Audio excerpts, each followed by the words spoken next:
नमस्कार। Hello doctor में आपका स्वागत है। आज हम मुखातिब हैं राजस्थान की प्रसिद्ध कैंसर सर्जन डॉक्टर नितिन खुंटेटा से। डॉक्टर साहब आपका स्वागत है। नमस्कार। डॉक्टर नितिन खुंटेटा वैसे तो जयपुर के एसएमएस मेडिकल कॉलेज में पढ़े हैं, एमबीबीएस एमएस यहाँ से किया, लेकिन कैंसर रोग के इलाज की जो भी विशेषज्ञता उन्होंने हासिल की है वो तमिलनाडु जाकर चेन्नई में एक बड़े कैंसर इंस्टीट्यूट में। डॉक्टर साहब बताएंगे कहाँ से आपने क्या पढ़ाई की है?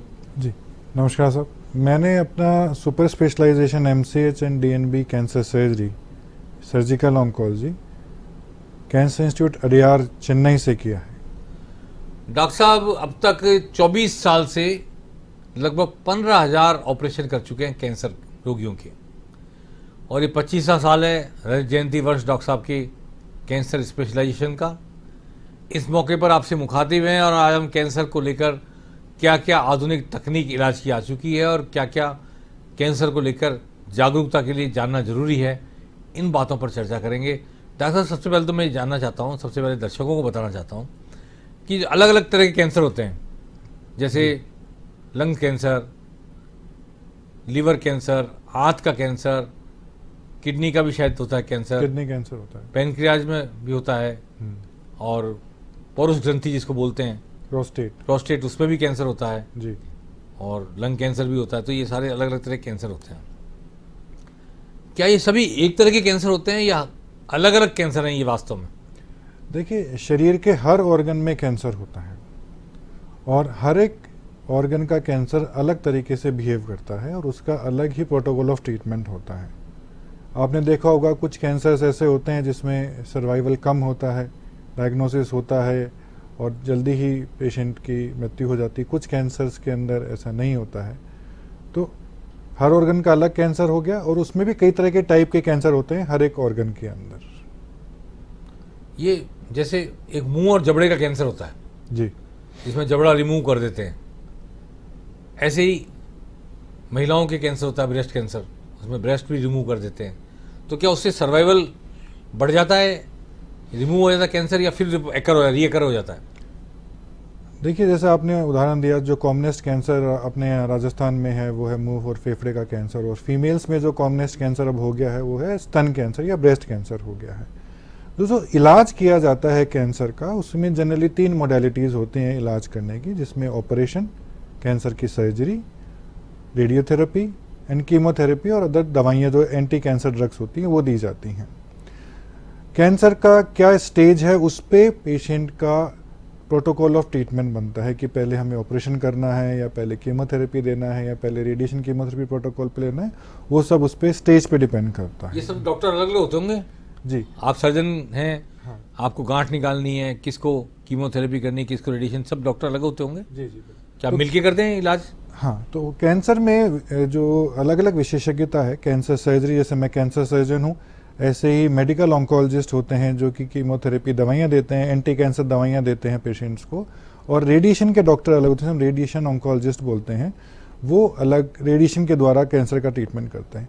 जब भी कोई कैंसर का मरीज़ हमारे पास आता है, हम उसका पूरा डायग्नोसिस करते हैं, स्टेज क्या है, किस टाइप की बीमारी है, कितनी फैली हुई है, समझ के हम तीनों डॉक्टर्स जनरली बैठ के एक प्रोटोकॉल ऑफ ट्रीटमेंट होता है उस पेशेंट के लिए, वो बनाया जाता है स्टेज के हिसाब से कि किस तरीके से ट्रीटमेंट करना है, ऑपरेशन पहले करना है या बाद में करना है, कीमोथेरेपी रेडिएशन पहले देना है या रेडिएशन देना है।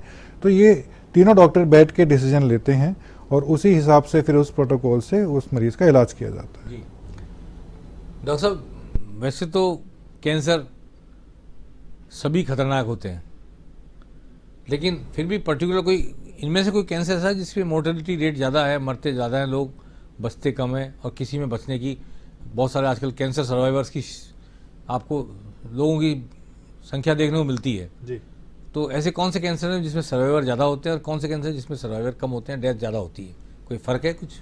बिल्कुल फ़र्क है। इसमें 2 तरीके से डिवाइड कर सकते हैं कैंसर को। एक तो होता है हेमेटोलॉजिकल कैंसर, जो ब्लड कैंसर्स वगैरह होते हैं, लिम्फोमास होते हैं। एक सॉलिड ट्यूमर्स कैंसर, जो प्रोस्टेट की ग्रंथि का हो गया, फेफड़े का हो गया, ब्रेस्ट का हो गया, ये सॉलिड ट्यूमर कैंसर्स होते हैं। कोई भी कैंसर जो एडवांस स्टेज में आता है, जब शरीर में फैला हुआ आता है और उसका अपन इलाज करते हैं तो उसकी संभावनाएं कम होती हैं, आउटकम अच्छा नहीं होता है।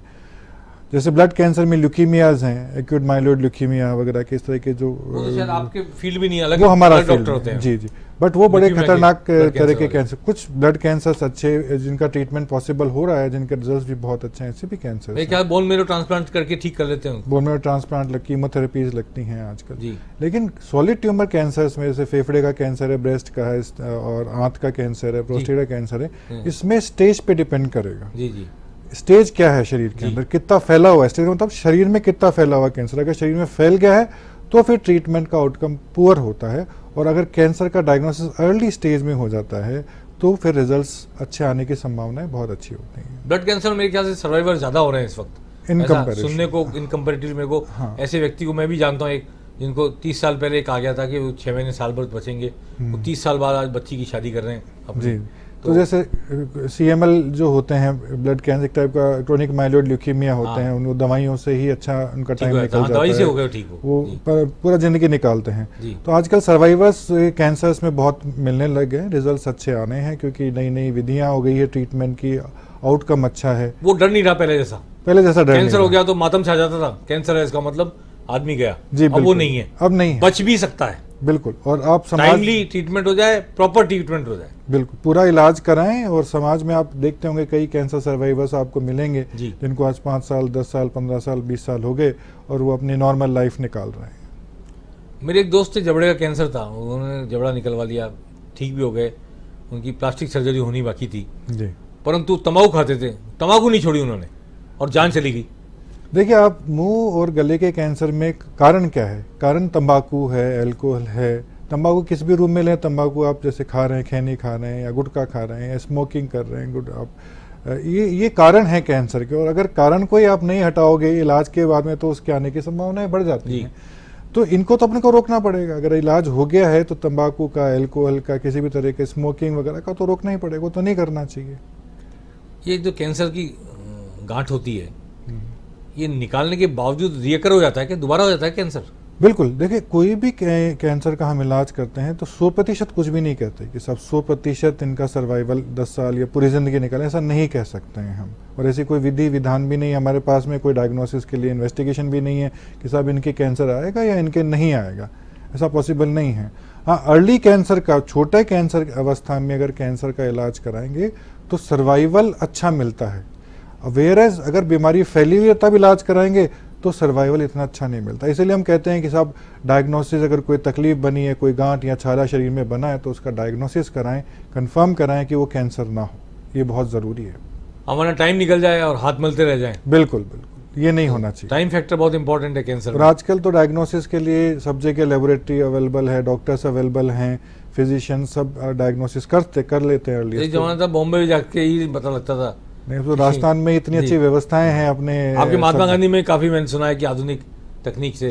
जी, हमारे पास सारी महात्मा गांधी अस्पताल में हमारे पास सारी तरीके की डायग्नोसिस, कैंसर का डायग्नोसिस की व्यवस्थाएं हैं। और लेटेस्ट ट्रीटमेंट जो वर्ल्ड में होता है, हमारे पास सारी मोडालिटीज हैं जिससे हम कैंसर का इलाज करते हैं। न्यूक्लियर, वो मोलिकुलर और से भी कर लेते हैं। बिल्कुल, मोलिकुलर थेरेपी, न्यूक्लियर थेरेपीज भी होती हैं, वो भी की जाती है बराबर। हमारे पास अप्रोप्रिएट मशीनें भी हैं, लेटेस्ट मशीन्स भी हैं। डायग्नोसिस करने के लिए हमारे पास पेट स्कैन है।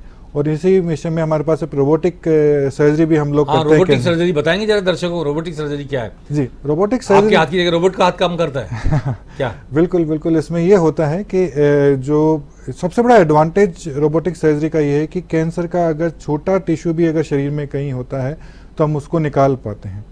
जो बाकी एडवांटेजेस होते हैं, मैग्नीफिकेशन अच्छा होता है, तो हम जब भी पेट की या शरीर में कहीं छाती में कोई कैंसर होता है उसकी सर्जरी रोबोट के द्वारा कर रहे हैं तो हमें कहाँ कहाँ तक वो पेट में फैला हुआ है, कितना बड़ा निकालना है, कितना टिश्यू निकालना है, कितना लिम्फ नोड्स निकालना है, वो अप्रोप्रिएटली निकाल सकते हैं। दूसरा जो सबसे बड़ा एडवांटेज रोबोटिक सर्जरी का है कि इसमें ब्लड लॉस पेशेंट का नहीं होता। अपन जानते हैं कि ऑपरेशन करते हैं तो खून का रिसाव होता है शरीर के अंदर, लेकिन इसमें बहुत कम होता है। तो एक एडवांटेज ये भी मिलता है। क्या वजह? रोबोट में ऐसे सिस्टम, जी, एक्यूरेसी ज्यादा होती है उसकी रोबोट में, क्योंकि कोई भी चीज अपन जब रोबोट में देखते हैं तो बड़ी मैग्नीफाइड 10 गुना बड़ा दिखता है हमको। तो वेसल्स को जो है प्रॉपरली कोएगुलेट करना, बांधना है, वो सबसे इम्पोर्टेंट है। फिर छोटे चीरे से इलाज हो जाता है रोबोटिक के अंदर। 4-5 छोटे चीरे से हम रोबोटिक आर्म्स को अंदर पेट में या छाती में डालते हैं और उससे हम सर्जरी करते हैं कंसोल पे बैठ के। तो छोटे से चीरे से, जहाँ पहले लंबे लंबे 10-10, 20-20 सेंटीमीटर का पेट पे चीरा लगा के अगर आप गांठ निकाल रहे हैं तो उसकी रिकवरी में टाइम लगता है, शरीर भरेगा ना उस घाव को। यहाँ पे 4-5 छोटे चीरों के अंदर जो है वो कैंसर की पूरी गांठ, कैंसर का जो पूरा ऑपरेशन है वो कर दिया जाता है। और तो आउटकम बहुत अच्छा है। जहाँ पहले 10-15 दिन पेशेंट को एडमिट रखना पड़ता था एक ऑपरेशन के बाद में बड़ा चीरा लगा के, यहाँ पे छोटे चीरों से जनरली 3-4 दिन में, 4-5 दिन में पेशेंट डिस्चार्ज हो जाता है। तो डेफिनेटली रिजल्ट्स बहुत अच्छे हैं। रोबोटिक सर्जरी में भी पीछे तो आपका हाथ ही चलता होगा। हाँ, इसमें क्या तो आप ही का काम करता होगा, उस पर हाथ पे रोबोट क्या करेगा क्या नहीं करेगा। बिल्कुल बिल्कुल सब। इसमें होता क्या है कि जो सर्जन है वो जो सर्जन कंसोल एक सिस्टम होता है रोबोट में, वहाँ बैठता है और वो अपने हाथ से जो है वो उस इंस्ट्रूमेंट्स को घुमाता है वहाँ पे, और उसके कारण जो आर्म्स जो पेट के अंदर या शरीर में होती हैं वो कंप्लीट सर्जरी सर्जन ही करता है इसके अंदर पूरा के पूरा। सर्जरी तो सर्जन ही करता है, पर हाथ उसके नहीं होते, हाथ रोबोट के होते हैं। रोबोट के होते हैं। दिमाग सर्जन का होता है। बिल्कुल। वो देखिए विज्ञान का चमत्कार है कि दिमाग तो सर्जन का ही है, परंतु चीर फाड़ करने वाले हाथ, गांठ निकालने वाले हाथ सर्जन के नहीं होते, रोबोट के होते हैं। लेकिन वो हाथ चलते सर्जन के दिमाग से। ये रोबोटिक सर्जरी। बिल्कुल। डॉक्टर साहब, ये एक खास बात और है कि ये जो कैंसर होता है एक स्टेज के बाद वो लोकलाइज नहीं रहता जी, बॉडी में फैल जाता है। हाँ। और वो फैल के दिमाग तक पहुंच जाता है, कई बार कई अन्य जगह तक पहुंच जाता, फिर शायद वो लाइलाज हो जाता है। इसको 4th स्टेज कहते हैं, 3rd स्टेज कहते हैं। तो इसमें क्या होता है कि शरीर में अगर किसी भी अंग में कोई कैंसर का छाला या गांठ बनी फॉर एग्जांपल, तो शरीर अपना शरीर सेल्स से बना होता है और सेल्स के अंदर जीन्स होते हैं, क्रोमोसोम्स होते हैं। उन जीन्स के अंदर म्यूटेशंस हो जाते हैं, परिवर्तन आ जाता है किसी कारण से। तो वो जो सेल होती है वो डिवाइड करती ही रहती है, वो नए सेल्स बनाती रहती है, वो मरती नहीं है वो सेल्स जी। और वो जब सेल्स ज़्यादा बड़ी हो जाती है तो एक गांठ का रूप ले लेती है या छाला बन जाता है शरीर में। धीरे धीरे ये गांठ इतनी बड़ी हो जाती है कि आसपास के अंदर जो टिश्यूज़ हैं लिम्फेटिक्स के द्वारा लिम्फ नोड्स में चली जाती है, या फिर ब्लड वेसल्स जो हमारे शरीर के अंदर छोटी छोटी नसें होती हैं उनमें घुस जाती है कैंसर सेल्स और शरीर के विभिन्न अंगों में चली जाती है। कॉमनेस्ट जो शरीर के अंगों में जाती है, वहाँ फेफड़ा जो कॉमनेस्ट साइट है जहाँ कैंसर सबसे पहले जाता है, या आंत के अंदर कैंसर हुआ तो लिवर में पहले जाता है, उसके बाद हड्डियों के अंदर पहुंच जाता है, ब्रेन में, तो शरीर के किसी भी अंग में पहुंच जाता है वो कैंसर का सेल। और वहाँ जाके वो कैंसर का सेल अपने जैसे और कैंसर के सेल्स से मल्टीप्लाई करके बनाता है और वहाँ पे भी गांठ बन जाती है। और जब इतना शरीर में बीमारी फैल जाती है तो हम स्टेज 4 कैंसर कहते हैं। स्टेज 4 का मतलब हुआ जहाँ कैंसर बना उसकी जगह वहाँ से लेके वो शरीर के कई अंगों में फैल चुका है, जो आखिरी स्टेज का कैंसर कहलाता है। हाँ, उसके बाद शायद वो कहाँ से गांठ निकालोगे, कहाँ इलाज करोगे आप, देखिए यही समस्या हो जाती है। जी, तो उसमें हर एक कैंसर के स्टेज का, जनरली कैंसर के 4 स्टेज होते हैं, 1, 2 और 3, 4। तो 1 और 2 जो स्टेज होते हैं वो छोटा कैंसर होता है जिसको हम रेडिएशन थेरेपी या ऑपरेशन से ट्रीटमेंट करते हैं। जब स्टेज 3 या 4 का कैंसर हो तो एडवांस या फैला हुआ कैंसर बोलते हैं। स्टेज 4 का मतलब फैला हुआ कैंसर हो गया। तो उसमें प्रोटोकॉल ऑफ ट्रीटमेंट सब एक स्टेज का अलग अलग है। फॉर एग्जांपल अपन मुंह के कैंसर की बात करें या ब्रेस्ट कैंसर की बात करें तो जनरली जब मुंह का कैंसर मुंह तक ही सीमित रहता है या गले में गांठें आती है तो हम पहले ऑपरेशन का एडवाइस करते हैं और उसके बाद स्टेज के हिसाब से ज़रूरत होती है तो रेडिएशन थेरेपी, कीमोथेरेपी के कॉम्बिनेशंस दिए जाते हैं स्टेज के हिसाब से। लेकिन अगर मुंह का कैंसर ही फेफड़े में आ गया हो, हड्डियों में आ गया हो, लिवर में आ गया हो तो पहले ऑपरेशन करने से फ़ायदा नहीं होता। उसका प्रोटोकॉल ऑफ ट्रीटमेंट फिर chemotherapy, radiation, immunotherapy, targeted agents, इस तरह की दवाइयों से उसको करते हैं, इलाज करते हैं। कैंसर और कैंसर के इलाज, इस पर डॉक्टर नितिन खुटेटा से हमारी बातचीत का सिलसिला जारी रहेगा। डॉक्टर नितिन खुटेटा से जो कैंसर रोग विशेषज्ञ हैं, सर्जन हैं, 24 साल से सर्जरी कर रहे हैं कैंसर की और अब तक 15,000 से ज़्यादा ऑपरेशंस कर चुके हैं। डॉक्टर साहब, जो बात चल रही थी हमारी, एक न्यूक्लियर मेडिसिन में भी कुछ कैंसर के इलाज का रास्ता निकाला गया है। शायद कैंसर का पता लगाने में भी कुछ ज़्यादा एक्यूरेसी है और उसका कोई रेडिएशन से अलावा कोई और इलाज भी गामा रेज से, बीटा रेज से या अल्फ़ा रेज से कुछ होने की बात मैंने सुनी थी। जी, न्यूक्लियर मेडिसिन के अंदर क्या होता है कि ऐसे दवाइयाँ आती हैं जिनको अपन शरीर में इंजेक्ट करते हैं और वो स्पेसिफिक एरियाज में कैंसर सेल्स को ढूंढते हैं और वहाँ पे टारगेट करके, और जो जो जो केमिकल्स दिए जाते हैं, जैसे आयोडीन थेरेपी जिसे हम बोलते हैं, फॉर एग्जांपल थायराइड कैंसर है, थायराइड कैंसर का इलाज पहले ऑपरेशन से करते हैं, डिफरेंशिएट थायराइड कैंसर जिसे हम बोलते हैं, उसके बाद में स्कैन किया जाता है, आयोडीन स्कैन, जिसमें न्यूक्लियर मेडिसिन की दवाई दी जाती है और उसके द्वारा देखा जाता है कि शरीर में कहाँ कहाँ फैला हुआ है, और अगर जहाँ मान लो फेफड़े में आया है या फिर बोन्स में आया है, कहीं पे भी ब्रेन आया है, तो फिर उसकी दवाई पिलाई जाती है, वो हायर डोजेज में दे के वो दवाई उस वहाँ शरीर में जाके उन सेल्स को डिस्ट्रॉय करती है। ऐसे ही कई तरह के तत्व यूज़ किए जाते हैं, स्ट्रॉन्शियम वगैरह यूज़ किए जाते हैं, थोरियम यूज़ किया जाता है, ये सब कई तरह के आजकल न्यूक्लियर मेडिसिन के अंदर दवाइयाँ चालू हुई हैं। ये डॉक्टर साहब, बोन कैंसर एक अलग तरह का कैंसर है, बोन कैंसर। ये तो बाकी तो अवयव हैं इनके अंदर, फेफड़े में आ गया, लीवर में कैंसर हो गया, किडनी में कैंसर हो गया, पैनक्रियाज में हो गया, लेकिन बोन कैंसर ये हड्डियों के अंदर कैसे कैंसर होता है, किस तरह का होता है, क्या उसका इलाज? देखिए, शरीर में कहीं पे भी किसी भी अंग में कैंसर होता है। ऐसे ही हमारा एक अंग है हड्डियों का, जो मस्कुलोस्केलेटल सिस्टम बोलते हैं, वो उसमें भी कैंसर के सेल्स बन जाते हैं। बोन्स जो हमारी जो हड्डियां बनती हैं वो जनरली ओस्टियोसाइट्स या ओस्टियोक्लास्ट और कॉन्ड्रोसाइट्स वगैरह जो हमारी सेल्स होती हैं, जिनको जो हमारी हड्डियां को बनाती हैं शरीर के अंदर, उनमें भी जेनेटिक चेंजेस आते हैं और उनमें भी कैंसर होता है। जो commonest cancer adult age group में देखा जाता है, इनके अंदर ओस्टियोसार्कोमा, कॉन्ड्रोसार्कोमास, इस तरह की ये सार्कोमा की टाइप की बीमारियां डेवलप हो जाती है कैंसर में। कई तरह के कैंसर बोन के होते हैं जिनके अंदर, और उनके जैसे ही जैसे सेल्स में चेंज आता है, वहाँ पे गांठ बन जाती है और धीरे धीरे वो शरीर में ब्लड सर्कुलेशन से वो फैल जाती है शरीर के अंदर। तो इस तरीके से बोन कैंसर का होता है। जनरली इन पेशेंट्स को कई जो सिम्टम्स आते हैं, वो मान लो पाँव की हड्डी में आया तो वहाँ दर्द चालू हो जाएगा या फ्रैक्चर हो जाएगा उस हड्डी का, तो ये और या गांठ बन जाएगी वहाँ पे। इस तरीके से इनके सिम्टम्स डेवलप होते हैं। और अगर ये फैल जाता है, मान लो फेफड़े में आ गया है तो खांसी है, फेफड़े में पानी भरना है, इस तरह के सिम्टम्स पेशेंट को आते हैं। ब्रेन में चले गया है तो ब्रेन के सिम्टम्स, एपिलेप्टिक फिट्स वगैरह आने का, इस तरीके के सिम्टम्स डेवलप होते हैं। इसमें भी कोई सर्जरी होती है बोन कैंसर में भी? हाँ, तो किस टाइप का कैंसर है उस पर डिपेंड करता है और क्या स्टेज है उस पर डिपेंड करेगा। तो जैसे ओस्टियोसार्कोमा कॉमनेस्ट कैंसर है तो उसके अंदर protocol of treatment generally chemotherapy दे के उस हड्डी के हिस्से को बीमारी से पूरा निकाल के और फिर पूरा की पूरा हड्डी को, आजकल मॉड्यूलर प्रोस्थेसिस वगैरह आते हैं, उस हड्डी को बनाया जाता है। तो इस तरीके से इसका इलाज किया जाता है और ज़रूरत पड़ती है तो बाद में रेडिएशन थेरेपी और कीमोथेरेपी से वो प्रोटोकॉल ऑफ ट्रीटमेंट कंप्लीट किया जाता है। कोई एज ग्रुप है क्या कि इस उम्र के लोगों को ज़्यादा कैंसर होता है, इससे कम वालों को कैंसर नहीं होता, बच्चों को नहीं होता, किशोर को नहीं होता, ऐसा कुछ स्टडी में आया क्या सामने?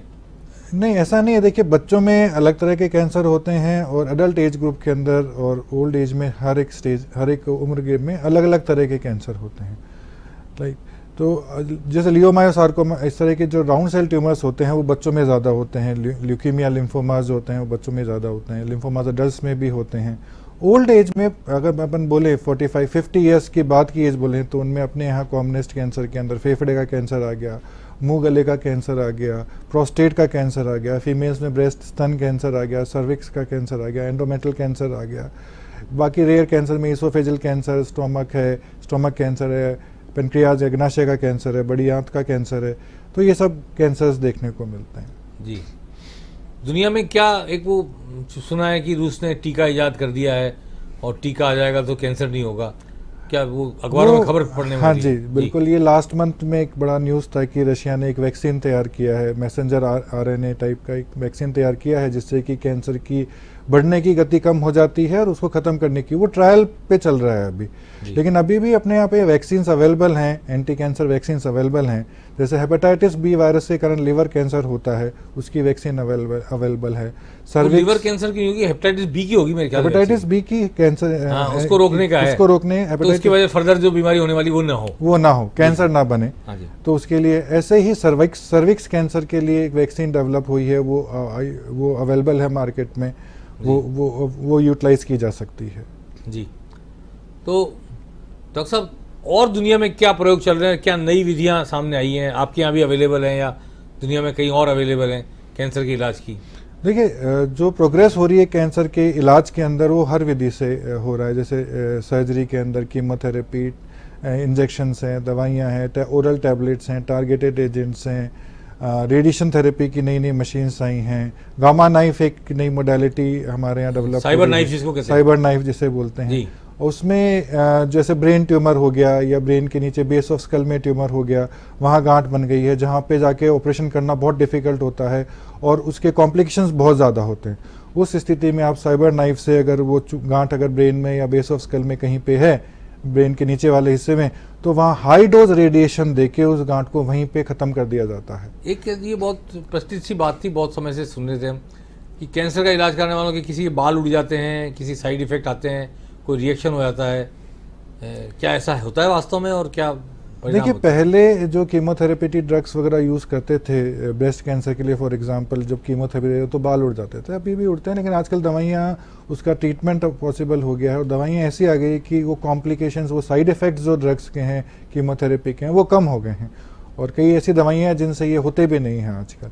तो बहुत सारी नई चीज़ें आ गई हैं मार्केट में और वो यूज़ की जा रही हैं, उसके इफेक्ट्स, साइड इफ़ेक्ट्स बहुत कम है, इफ़ेक्ट्स जी, बहुत ज़्यादा हैं, जी। तो एडवांटेज मिलता है पेशेंट को। कोई कैंसर के कारण अभी तक समझ में आए क्या? जैसे लाइफस्टाइल है, खान पान है, लीवर कैंसर के लिए, जबड़े कैंसर के लिए आपने कहा जैसे तंबाकू है, ऐसे क्या क्या प्रिकॉशन रख सकता है आदमी? क्या ना खाए, क्या प्रिकॉशन रखे जिससे कैंसर ना हो? देखिए जो कारण है वो अपन जानते हैं, जैसे तंबाकू का सेवन हो गया, अल्कोहल का सेवन हो गया, पुअर लाइफस्टाइल हो गया, अच्छा डाइट न लेना, शारीरिक व्यायाम वगैरह न करना, जैसे ये कॉमन कारण है। वायरल इन्फेक्शंस हो जाते हैं, हेपेटाइटिस बी हो गया, ह्यूमन पैपिलोमा वायरस इन्फेक्शन हो गया, ये सब कारण है कैंसर होने के। तो सबसे इम्पॉर्टेंट चीज़ है कि तंबाकू का, अल्कोहल का सेवन बिल्कुल ना करें। आजकल नए जो कारण ऐड हुए हैं उसमें पॉल्यूशन बहुत बड़ा कारण हो गया है, जो कि जिससे कैंसर डेवलप हो रहा है।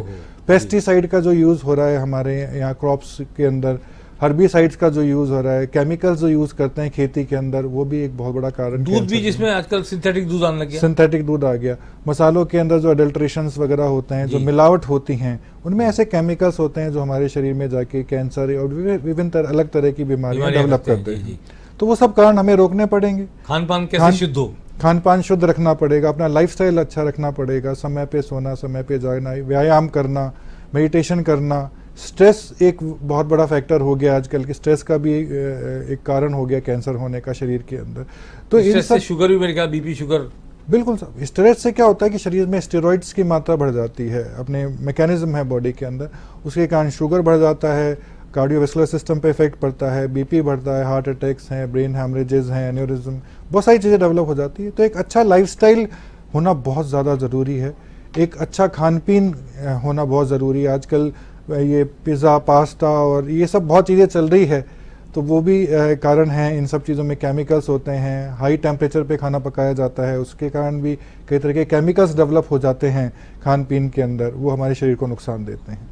जी, तो शुद्ध खान पीन हो। और ये आजकल जो प्रचलन चल पड़ा है कि जैविक खेती, और लोग बहुत कहते हैं कि साहब जो गोबर से बनी हुई खाद से जिस खेत में अन्न उपजाओ वो काम में लेंगे हम, एक प्रचलन हो गया। अमेरिका से तो ये बात आती है कि जो भारत से दालें मंगवाई जाती हैं, चावल मंगाए जाते हैं, गेहूँ मंगाए जाते हैं, वो वही खेतों के मांगते हैं वो जहाँ पर जैविक खाद काम में, रासायनिक खाद काम में नहीं ली हो, पेस्टिसाइड सर्टिफाई करना पड़ता है कि इस खेत में हमने जैविक खाद का उपयोग नहीं किया है, वही अनाज, वही दालें वो मंगा करके काम में लेते हैं अमेरिका में, हालांकि जो कॉस्ट बहुत ज़्यादा होती है। तो ये प्रचलन चल पड़ा है। बिल्कुल, देखिए आज के 50 साल पहले हिंदुस्तान में इतना कैंसर नहीं था जो आज हम देख रहे हैं। आज अगर हम देखें तो हमारे आसपास में, परिवारों में आपको मिल जाएगा कि भाई किसी न किसी के कैंसर हुआ है और हो रहा है, बहुत तेज़ी से बढ़ रहा है समाज के अंदर। और कारण क्या हुआ है, 50 साल में क्या परिवर्तन आया है? वही खान पीन, रहन सहन, स्ट्रेस फैक्टर्स और ये सारे पॉल्यूशंस, पेस्टिसाइड का use, smoking, alcohol, lifestyle changes, ये चेंजेस हुए जिसके कारण आज हमारे समाज के अंदर कई नए तरह के कैंसर्स डेवलप हो रहे हैं, कई तरह की बीमारियां बढ़ती जा रही हैं।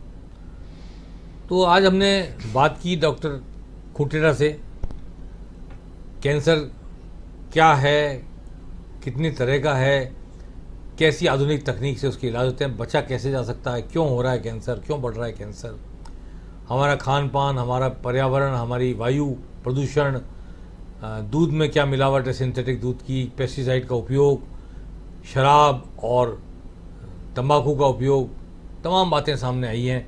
और कैंसर है तो डरने की जरूरत नहीं। आजकल सर्वाइवल रेट बढ़ रहा है निरंतर। कैंसर पर जीत पाने वालों की, विजय पाने वालों की संख्या बढ़ रही है, बशर्ते कि जब भी आपको कुछ ऐसा लगे एबनॉर्मल, कोई गांठ बने, कोई चीज़ नजर आए, तो डॉक्टर के पास तुरंत जाएं। डॉक्टर जितनी जल्दी डिटेक्ट कर लेगा उतनी जल्दी इलाज होगा और उतना सफल इलाज होगा। अगर आप तीसरी चौथी स्टेज में जाएंगे शायद डॉक्टर भी हाथ खड़े कर देगा। हेलो डॉक्टर में आज बस इतना ही। अगले हफ्ते हम फिर मिलेंगे किसी नए रोग के किसी विशेषज्ञ के साथ, किसी दूसरे रोग के निदान और उसके उपचार की आधुनिक विधियों का उल्लेख करते हुए हम आपसे मुखातिब होंगे। आज बस इतना ही। डॉक्टर खुटेटा, आपका बहुत बहुत शुक्रिया।